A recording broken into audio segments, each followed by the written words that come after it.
국내 유망 벤처 기업을 소개해드리는 리뷰 기업 시간입니다. 플라스틱 폐기물 감축에 효과가 있는 친환경 포장재를 직접 개발하는 업체가 있습니다.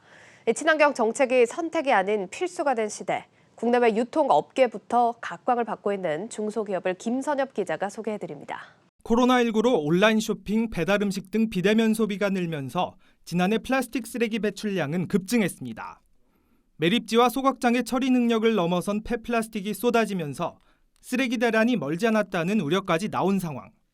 코로나 시작되고 나서 밖에도 자주 안 나가고 재택근무를 하다 보니까 시켜 먹는 편입니다. 지금도 환경 오염이랑 지구 온난화 이런 쪽도 걱정이 많이 됩니다.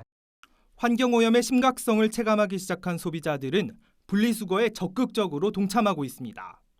저는 서울의 한 아파트 분리수거장에 나와 있습니다.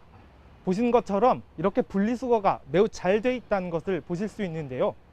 하지만 자세히 들여다보면 이렇게 라벨지가 떼어지지 않은 채 버려진 페트병들이 많습니다. 이럴 경우 재활용이 불가하다는 게 전문가들의 설명입니다. 이 때문에 실제로 플라스틱이 재활용되는 비율은 20%대로 저조한 것으로 나타났습니다. 소비자들이 환경 이슈에 민감해지면서 ESG 경영이 더 이상 기업의 선택이 아닌 필수 전략으로 떠오른 가운데 유통업계는 친환경 포장재를 자체적으로 개발한 삼육물산에 주목하고 있습니다. 1980년 설립된 회사는 국내 최초로 우유, 주스 등을 담을 수 있는 종이용기인 카톤팩을 생산한 이후 우유팩, 즉석밥, 커피컵 등 식품용기 시장을 선점했습니다. 포장업은 소재를 사갖고 와서 그 소재를 가공해서 그 모양을 만들어서 파는 그런 업이 거의 대부분입니다. 우유 카톤 같은 경우에는 종이를 사서 만드는 거고, 사오는 소재가 아니라 우리가 가질 수 있는 우리만의 소재를 가져야만이 근원 경쟁력을 가질 수 있지 않느냐. 2012년 인수한 자회사 SR테크노팩이 3,000번이 넘는 시도 끝에 산소 차단 코팅 필름 GBA 개발에 성공하면서 최근 기업 가치를 높이고 있습니다. RTD 커피와 같은 음료는 신선도 유지를 위해 용기에 산소 차단 기능이 더해진 알루미늄 박을 덧붙여야 했는데 용기와 다른 무기물 소재다 보니 따로 분리를 해서 버려야만 재활용이 가능했습니다. 신소재가 적용되기 전 시중에 나온 R2D 커피입니다. 떼어내기가 번거로워 그냥 버리는 경우가 대다수였는데 이럴 경우 재활용이 불가했습니다. 하지만 새로 나온 제품은 그냥 버려도 재활용이 가능합니다.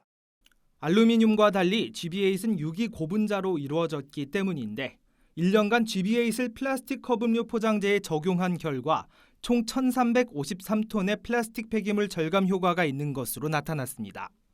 플라스틱을 소량으로 쓰기 때문에 최대 20%의 원가 절감 효과가 있는 데다 산소 차단성도 3배 이상 높인 기술력을 선보이며 유통업계의 니즈에 적중했다는 분석입니다.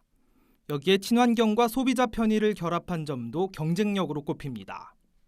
친환경 소비 행동이라는 게 상당한 불편함을 소비자한테 요구를 하는데 소비자가 불편하지 않게 친환경 행동을 할 수 있도록 제품을 만들거나 쓰레기, 포장재를 만들거나 이렇게 하면 소비자 입장에서는 굉장히 좋은 기업이다 이렇게 생각이 드는 거죠. 2019년 10월 푸르미를 시작으로 서울우유, 말레이시아 네슬레 등 국내외 7개 식품 브랜드가 컵음료 제품 라벨에 GBA를 적용하는 등 GBA이 회사의 실적 견인 역할을 하고 있습니다. 포장업의 미래는 결국에는 어떻게 하면은 친환경이라는 관점에서 우리가 사회의 어떤 그 요구와 어떻게 조화롭게 만들 것이냐 하는 게 굉장히 중요하다고 생각을 합니다. 플라스틱 자체를 어떻게 하면 적게 쓸 것인가, 이러한 제품들이 밖에 나가서 어떻게 하면 쉽게 리사이클 될 것이냐 하는 부분들에 대한 연구 개발에 집중할 생각입니다. 1인 가구, 맞벌이 가정, 노령인구 증가에 따른 가정 간편식 등의 수요 확장이 글로벌 식품 포장 시장의 성장세를 견인할 것으로 전망되는 가운데 삼육물산은 경쟁력 있는 친환경 포장재를 적용할 수 있는 제품군을 확대해 국내를 넘어 글로벌 시장을 공략한다는 계획입니다. 한국경제TV 김선엽입니다.